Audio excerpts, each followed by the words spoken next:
Hi.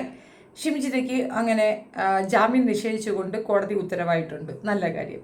Shimjitha ഒരു 10-14 ദിവസം അവിടെ കിടവിണ്ടുമ്പോൾ എന്താ പ്രശ്നം? അമ്മിനെ കള്ളിക്ക് എന്തായാലും നല്ല പണിഷ്മെൻ്റാണ് കിട്ടിയത്. ഇതിനകത്ത് പറയുന്ന കുറേ കാര്യങ്ങൾ ഒരിക്കലും ശരിയായ ഒരു നടപടിയല്ല. കാരണം നമുക്ക് ഏകദേശം നിയമത്തിൻ്റെ ചെറിയ കാര്യങ്ങളൊക്കെ അറിയാവുന്നത് കൊണ്ട് ഞാൻ പറയുന്ന ഒരു കാര്യമാണ്. ഇതിനകത്ത് ഷിംജിത സ്ട്രോങ് ആയി നിന്നുകൊണ്ട് അവർക്ക് ഇതുപോലെ അപമാനം നേരിട്ടു എന്ന് അവർക്ക് തെളിയിക്കാൻ സാധിച്ചാൽ ഈ കേസ് എടുത്തവരും ഇതിനെതിരെ പോസ്റ്റ് ഇട്ടവരും സർവത്ര പേരും തൂങ്ങും. അതുകൊണ്ട് ദയവ് ചെയ്തിട്ട് സംയമനത്തോടു കൂടി ഇതിനെതിരെ പ്രതികരിക്കൂ എന്നാണ് എനിക്ക് പറയാനുള്ളത്. അമ്മിഞ്ഞക്കള്ളിയാണ് നമുക്ക് മനസ്സിലാവുന്നുണ്ട്. പക്ഷേ അൺഫോർച്യൂൺ എന്താണെന്ന് പറഞ്ഞു കഴിഞ്ഞാൽ അമ്മിഞ്ഞക്കള്ളി ആണെങ്കിൽ പോലും അവർക്കൊരു അവകാശമുണ്ട്. ആ റൈറ്റ്സിൽ നിന്നുകൊണ്ട് അവർ തെളിയിക്കാൻ സാധ്യതയുണ്ട് എന്നാണ് എനിക്ക് മനസ്സിലാകുന്നത്. ഒന്നാമത്തെ കാര്യം, ഇന്ന് മുന്നോട്ട് വെച്ച 2-3 കാര്യങ്ങൾ എന്തുകൊണ്ട് ഇത് നിഷേധിച്ചു എന്നുള്ളതിന് 1-2 കാര്യങ്ങൾ കോടതി പറയുന്നുണ്ട്. അതൊന്ന് വായിക്കാം. തെളിവുകൾ നശിപ്പിക്കാൻ സാധ്യതയുണ്ട്. എങ്ങനെ? ഇപ്പോൾ ഷിംജിതയ്ക്ക് ജാമ്യം നൽകിയാൽ കേസിലെ പ്രധാനപ്പെട്ട ഡിജിറ്റൽ തെളിവുകൾ, ഫോണിലെ വിവരങ്ങൾ മുതലായവ നശിപ്പിക്കാൻ സാധ്യതയുണ്ട് പ്രോസിക്യൂഷൻ വാദിച്ചു. അന്വേഷണം പ്രധാനമായും ഈ തെളിവുകളെ ആശ്രയിച്ചാണ് മുന്നോട്ട് പോകുന്നത്. എനിക്കിത് കോമഡി ആയിട്ടാണ് തോന്നിയത്. ആക്ച്വലി ഇത് ഇങ്ങനെ ഒരു വിഷയം നടക്കുമ്പോൾ തന്നെ ആദ്യം കസ്റ്റഡിയിലെടുത്തവരുടെ മൊബൈലാണ്. അത് രണ്ടാമത്തേൽ പറയുന്നുണ്ട്. ഫോറൻസിക് പരിശോധന നടക്കുന്നു. ഫോറൻസിക്കിന് അയച്ചിരിക്കുകയാണ് മൊബൈൽ. ഷിംജിതയുടെ മൊബൈൽ ഫോൺ പോലീസ് ശാസ്ത്ര പരിശോധനയ്ക്ക് ഫോറൻസിക് അനലൈസിസ് അയച്ചിരിക്കുകയാണ്. അതായത് ശാസ്ത്ര പരിശോധനയ്ക്ക് അയച്ചിരിക്കുകയാണെന്നാണ്. അങ്ങനെ അയച്ചിരിക്കുന്നിടത്ത് ആദ്യത്തെ ഇത് കളവായിട്ട് നിങ്ങൾക്ക് തോന്നുന്നില്ലേ? വീഡിയോ എഡിറ്റിംഗ് ദീപകിനെതിരെ സോഷ്യൽ മീഡിയയിൽ ഇട്ട വീഡിയോ എഡിറ്റ് ചെയ്തതെന്നാണ് പോലീസിന്റെ പ്രാഥമിക നിഗമനം. ഫോൺ ഉണ്ടല്ലോ, അത് ചെക്ക് ചെയ്യ്, അതല്ലേ ശരിയായ കാര്യം. ഒറിജിനൽ ദൃശ്യങ്ങൾ ബസ്സിൽ യഥാർത്ഥത്തിൽ എന്താണ് സംഭവിച്ചതെന്നറിയാൻ എഡിറ്റ് ചെയ്യാത്ത ഒറിജിനൽ വീഡിയോ കണ്ടെത്തേണ്ടതുണ്ട്. പരിശോധനാ ഫലം വരുന്നതിന് മുമ്പ് ജാമ്യം നൽകുന്നത് അന്വേഷണത്തെ ബാധിക്കും. എന്ത് പ്രഹസനമാണ് സജി, എന്ത് പ്രഹസനമാണിത്. മൂന്നാമത്തത്, സാക്ഷികളെ സ്വാധീനിക്കാൻ സാധ്യത. മുൻ പഞ്ചായത്ത് മെമ്പറായ ഷിംജിതയ്ക്ക് നാട്ടിൽ സ്വാധീനമുണ്ട്. ജാമ്യത്തിൽ ഇറങ്ങിയാൽ ഇവർ സാക്ഷികളെ ഭീഷണിപ്പെടുത്താനോ സ്വാധീനിക്കാനോ സാധ്യതയുണ്ടെന്ന വാദം കോടതി അംഗീകരിച്ചു. അടുത്ത കോമഡി. സീരിയസ്ലി ഞാൻ പറയാമല്ലോ, ഈ സാക്ഷികളെന്ന് പറയുന്നത് പോലീസുകാർ അത്യാവശ്യം ആ സമയത്ത് എഴുതി ചേർക്കുന്ന കുറച്ച് പേരാണ്. ഈ സാക്ഷികൾ കോടതി മുറിയിൽ വന്നതുകൊണ്ട് സാക്ഷിമൊഴി മാറ്റി പറഞ്ഞു കഴിഞ്ഞാൽ അപ്പോൾ തീർന്നു കേസ്. ദിലീപിൻ്റെ കേസിൽ അങ്ങനെയല്ലേ? എത്ര പേര് സാക്ഷി മാറ്റി പറഞ്ഞു? ആദ്യം സാക്ഷ്യം പറഞ്ഞു. ഇത് കുറ്റപത്രം സമർപ്പിക്കാനുള്ളൊരു സംഗതിയാണെന്നും അത്യാവശ്യം ഇവർക്കൊരു പണി കൊടുക്കുക എന്നതിനപ്പുറം ഇതിനകത്ത് പ്രത്യേകിച്ച് ഒന്നും സാധിക്കില്ല എന്നുള്ളതാണ് വസ്തുത. പറയുമ്പോൾ എല്ലാവർക്കും ദേഷ്യം തോന്നും. ദീപക് അനുഭവിച്ച, ദീപകിൻ്റെ അമ്മ അനുഭവിച്ചു, ഇതൊക്കെ നിങ്ങൾ പറയണത് ഓക്കെ.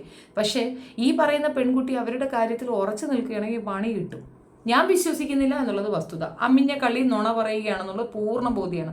അതിന് എനിക്ക് എൻ്റെതായ ഒരു ന്യായമുണ്ട്, അത് ഞാൻ പറയാം. അതിന് മുമ്പ് അടുത്തത് വായിക്കട്ടെ. നാലാമത്തത്, മോശം ഉദ്ദേശവും സോഷ്യൽ മീഡിയ വിചാരണയും നീതി ലഭിക്കുന്നതിന് വേണ്ടിയല്ല, മറിച്ച് സോഷ്യൽ മീഡിയ റീച്ച് അഥവാ പ്രശസ്തി കിട്ടാൻ വേണ്ടിയാണ് ഇവർ ശ്രമിച്ചെന്ന് പ്രോസിക്യൂഷൻ കോടതി അറിയിച്ചു. അത് കൃത്യമാണ്. അത് മാത്രമാണ് ഇതിനകത്തൊരു കറക്റ്റ് സാധനം. പോലീസ് പരാതി നൽകിയില്ല. സംഭവം നടന്നപ്പോൾ പോലീസിൽ പരാതി നൽകുന്നതിന് പകരം ദീപകിനെതിരെ സോഷ്യൽ മീഡിയയിൽ വിചാരണ നടത്താനാണ് ഇവർ ശ്രമിച്ചത്. വളരെ മോശമായ ഒരു കാര്യമാണ്, വളരെ മ്ലേച്ഛമായ കാര്യമാണ്. തീർച്ചയായിട്ടും അതിന് പണിഷ്മെന്റ് കിട്ടുകയാണ് വേണ്ടത്. അപമാനിക്കാൻ ശ്രമിച്ചു. ദീപകിനെ നാണം കെടുത്തുക എന്ന ലക്ഷ്യത്തോടെയാണ് വീഡിയോ പ്രചരിപ്പിച്ചത്. ഇതാണ് ദീപകിന്റെ ആത്മഹത്യയിലേക്ക് നയിച്ചതെന്ന് പോലീസ് റിപ്പോർട്ടിൽ പറയുന്നു. ഈ ഒരു കാര്യം ഞാൻ സമ്മതിച്ചു, അത് അക്ഷരാർത്ഥത്തിൽ കറക്റ്റാണ്. പക്ഷേ സത്യം പറഞ്ഞു കഴിഞ്ഞാലേ ഈ പറയുന്നത് ഇത്രയും നീട്ടത്തിൽ പറയുന്നതിനെക്കാട്ടി വളരെ ചുരുക്കി പറഞ്ഞാൽ അവർക്കിപ്പോൾ ജാമ്യം കൊടുക്കുന്ന 14 ദിവസം അവിടെ കിടക്കട്ടെ എന്ന് പറയുന്നതിൽ നല്ല. ഇനി ഈ അർത്ഥമില്ലാത്ത കുറേ കാര്യങ്ങൾ പറയുന്നത് മനസ്സിലാകുന്നില്ല. തെറ്റായ സന്ദേശം നൽകും, ലൈക്കുകൾക്കും വ്യൂസിനും വേണ്ടി മറ്റുള്ളവരെ സോഷ്യൽ മീഡിയയിൽ വിചാരണ ചെയ്യുന്ന പ്രവണത കൂടി വരികയാണ്. ഇങ്ങനെയുള്ള കേസിൽ പെട്ടെന്ന് ജാമ്യം നൽകുന്നത് സമൂഹത്തിന് തെറ്റായ സന്ദേശം നൽകുമെന്ന് ഇത്തരം പ്രവണതകൾ കൂടാൻ അത് ആകുമെന്ന് പോലീസ് വായിച്ചു. ഈ പോയിന്റാണ് എനിക്കിവിടെ ഡിസ്കഷൻ വെക്കാനുള്ളത്. എനിക്ക് ഏറ്റവും ഇഷ്ടപ്പെട്ട ഒരു സംഗതിയും അതാണ്.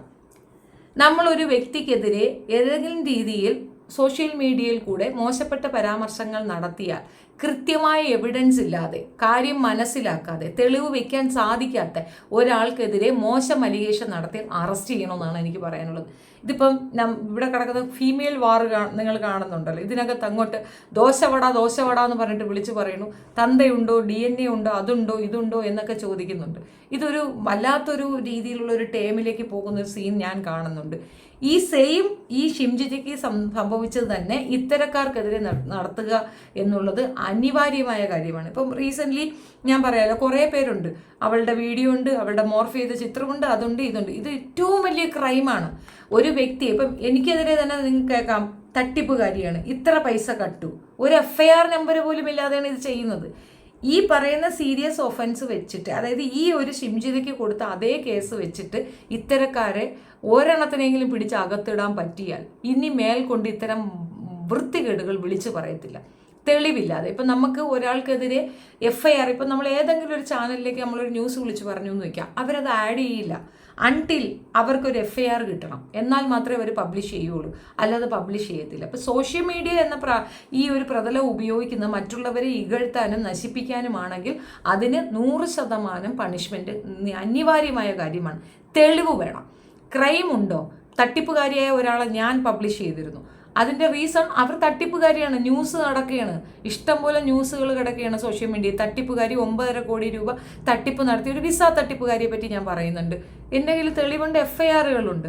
അതേപോലെ അവർ പണം വാങ്ങിയ ആളുകൾക്ക് പൈസ കൊടുക്കാതിരിക്കുന്ന അതിൻ്റെ പേരിലും പാമ്പാടി സ്റ്റേഷനിലും മറ്റും കേസുകളുണ്ട്. ഇത് ഞാൻ പറയുന്നുണ്ട്. സെയിം ഉൾട്ട നമുക്കിട്ടടിക്കുകയാണ്. നമ്മളുടെ പേർക്ക് ഇങ്ങനെയുണ്ടെന്ന്, നമ്മളുടെ പേർക്ക് ഇന്നവരെ, അതായത് എൻ്റെ പേർക്ക് ഇന്നവരെ ഒരാളും ഞാൻ പൈസ കൊടുക്കാണ്ടെന്ന് പറഞ്ഞിട്ട് പോയി കംപ്ലൈൻറ്റ് കൊടുത്തതോ ഒരു FIR ഇട്ടതായിട്ടോ എൻ്റെ അറിവിലില്ല. ഇല്ലാത്ത ഒരു കാര്യത്തിന് നമ്മൾ എന്തിനു തലകുനിച്ച് നിൽക്കണം? അപ്പോൾ ഇത്തരത്തിൽ പറയുമ്പോൾ മാനസിക സമ്മർദ്ദം മൂലം ആത്മഹത്യാപരമായ കാര്യങ്ങളിലേക്ക് നമ്മൾ പോകും. അങ്ങനെ പോയി ഒരാൾ മരിച്ച ശേഷം മാത്രമേ കേസ് എടുക്കൂ എന്ന് പറയുന്നത് നെറികേടാണ്. സോഷ്യൽ മീഡിയ ത്രൂ നടക്കുന്ന ഇത്തരത്തിലുള്ള വാർസ്, ഇത്തരത്തിൽ പരസ്പരം തെറി വിളിച്ച് പറയുന്ന ഈ ഒരു സംഗതി നിർത്തലാക്കേണ്ട സമയം അതിക്രമിച്ചു. ആർക്കെതിരെയും എന്ത് പോക്കൃത്തരവും പറയാം എന്നൊരു നിലയിലേക്ക് കാര്യങ്ങൾ എത്തിയിരിക്കുന്നു. നമുക്ക് മനസ്സിലായ കുറച്ച് കാര്യങ്ങൾ പറയാം, കൃത്യമായ എവിഡൻസ് ഉണ്ടെങ്കിൽ നമുക്കത് പറയാം. ഇന്ന ആൾ പറയണം, ഇന്നതാണ് സംഭവം എന്ന് പറഞ്ഞുകൊണ്ട് നമുക്ക് പറയാം. പക്ഷെ അതിനകത്ത് തെളിവില്ലെങ്കിൽ പറഞ്ഞ ആളകത്ത് പോകും. അവരത് അങ്ങനെ ചുമ്മാ വായ്ത്താളം പറയാൻ പറ്റത്തില്ല. ഇങ്ങനൊരു നിയമം ഇവിടെ ഉണ്ട് എന്നുള്ളത് വസ്തുത. പക്ഷേ ഈ ഒരു വിഷയം പറഞ്ഞുകൊണ്ട് നമ്മൾ ഏത് സ്റ്റേഷനിൽ ചെന്നാലും ആരും കേസെടുക്കാറില്ല. അവർ പറയുന്നത് കോടതി മുഖാന്തരം കൊണ്ടുവരുമെന്നാണ്. അതൊരു ലോങ് പ്രോസസ്സ് ആയതുകൊണ്ട് മിക്ക ആൾക്കാരും അത് ഡ്രോപ്പ് ചെയ്യും. പക്ഷേ ഞാൻ എന്തായാലും എനിക്ക് നേരെ ഏർപ്പെട്ട ഈ ബുദ്ധിമുട്ടിനെതിരെ ഷിംജിതയ്ക്ക് എന്ത് രേഖപ്പെടുത്തിയോ ആ സാധനവും കൊണ്ട് മുൻപോട്ട് പോകുന്നതാണ്. ഓരോരുത്തരും അത് ചെയ്യണമെന്നാണ് എൻ്റെ റിക്വസ്റ്റ്. ഞാനിത് ആ ലൂപ്പിലേക്ക് പോയി പറയാൻ പറ്റാത്തത് കൊണ്ട് ഞാനൊരു വീഡിയോ ചെയ്ത് പറയുന്നതേ ഉള്ളൂ. കേട്ടേണ്ടവരും എടുക്കേണ്ടവരും എടുക്കുക എന്നുള്ളതാണ്.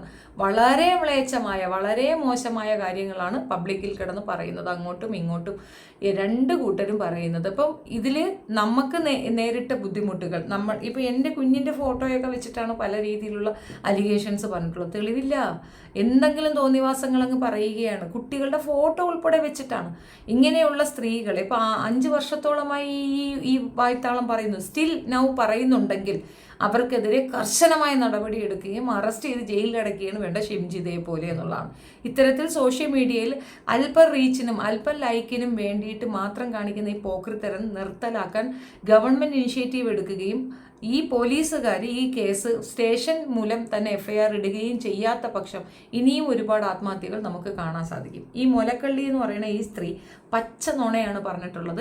ഇവൾക്ക് നല്ല പണിഷ്മെൻ്റാണ് കിട്ടേണ്ടത്. പക്ഷേ നിയമത്തിലെ പഴുതുകൾ വെച്ചിട്ട് ഇവൾ ഊരുക മാത്രമല്ല, ഇപ്പോൾ അവൾക്കെതിരെ സംസാരിക്കുന്ന ഓരോന്ന് ഇൻക്ലൂഡിങ് മീ ആൾസോ ട്രബിളിലാകും എന്നുള്ളതാണ് വസ്തുത. അതുകൊണ്ട് ഇവൾക്കെതിരെ വീഡിയോ ചെയ്യുന്നവർ കുറച്ച് കൺട്രോൾ ചെയ്ത് വീഡിയോ ചെയ്യുക. കാരണം മുലക്കള്ളി പുറത്തിറങ്ങിക്കഴിഞ്ഞാൽ പണി കിട്ടും നമുക്കൊക്കെ. ഇപ്പം നമുക്ക് പറയാം, കാരണം ഇവർക്ക് അങ്ങനെ ഒരു കേസുണ്ട്, അതുകൊണ്ട് നമുക്കത് പറയാം, ധൈര്യമായിട്ട് പറയാം. FIR ഉണ്ട്, അവരെ പോലീസ് പിടിച്ചിട്ടുണ്ട്, നമുക്ക് പറയാം. അല്ലാതെ വ്യക്തി അധിക്ഷേപത്തിന് പോകാതിരിക്കുക. അവർ നുണയാണ് പറഞ്ഞത്, നമുക്കൊക്കെ ബോധ്യമുണ്ട്. ആ നുണ സഹിക്കാൻ പറ്റാത്തത് കൊണ്ടും മറ്റുള്ളവരെ സമൂഹത്തിൽ ഫേസ് ചെയ്യാൻ പറ്റാത്തത് കൊണ്ടാണ് ആ പാവപ്പെട്ടവൻ കയറി തൂങ്ങി ചത്ത് കളഞ്ഞത്. ഒരു കുടുംബത്തിൻ്റെ നാഥൻ നഷ്ടപ്പെട്ടു എന്നുള്ളത് നിസ്സാരമായിട്ട് നമുക്ക് കാണാനാകത്തില്ല.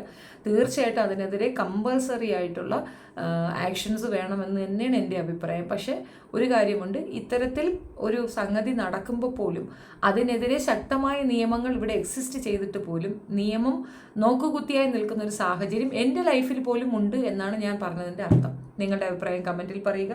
വീഡിയോ ഇഷ്ടപ്പെട്ടാൽ ലൈക്ക്, ഷെയർ ആൻഡ് സബ്സ്ക്രൈബ്. മുലക്കള്ളിക്ക് ഒരു കാലത്തും ജാമ്യം കൊടുക്കുന്നതാണ് എൻ്റെ അഭിപ്രായം. അതുമാത്രമല്ല, സോഷ്യൽ മീഡിയയിൽ നിന്ന് ഇവരെ അകറ്റി നിർത്തുക. കാരണം ബിക്കോസ് ഇവർ മൂലം സോഷ്യൽ മീഡിയ ത്രൂ ഒരാൾ മരണപ്പെട്ട സ്ഥിതിക്ക് സോഷ്യൽ മീഡിയ ഉപയോഗിക്കാനുള്ള അവരുടെ റൈറ്റ്സ് അവരിൽ നിന്ന് എടുക്കണം എന്നുള്ളതാണ്.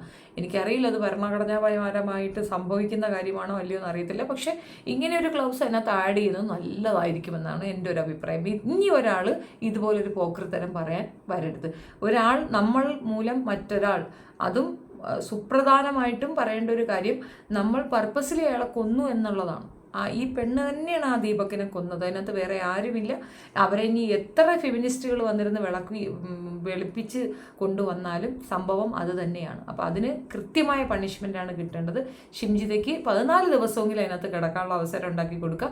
ഈ കേസ് നിലനിൽക്കില്ല എന്നുള്ളത് ഏത് പട്ടിച്ചാത്തനും അറിയാം. കാരണം ഇതിനകത്ത് പറയുന്ന കണക്ക് എന്താ പറയുന്ന സാക്ഷിയെ പ്രീതിപ്പെടുത്തുന്നു ചുമ്മാതെ. അപ്പോൾ ദിലീപിൻ്റെ കേസിനൊക്കെ നിങ്ങൾ കണ്ടതല്ലേ, സാക്ഷിയൊക്കെ അവർക്ക് സ്വാധീനിക്കാൻ പറ്റും. പിന്നീട് കോടതി വിചാരണയ്ക്ക് പോകുമ്പോൾ സാക്ഷികൾ മൊഴി മാറി പറഞ്ഞു കഴിഞ്ഞാൽ അതൊക്കെ ഇതായി പോകും.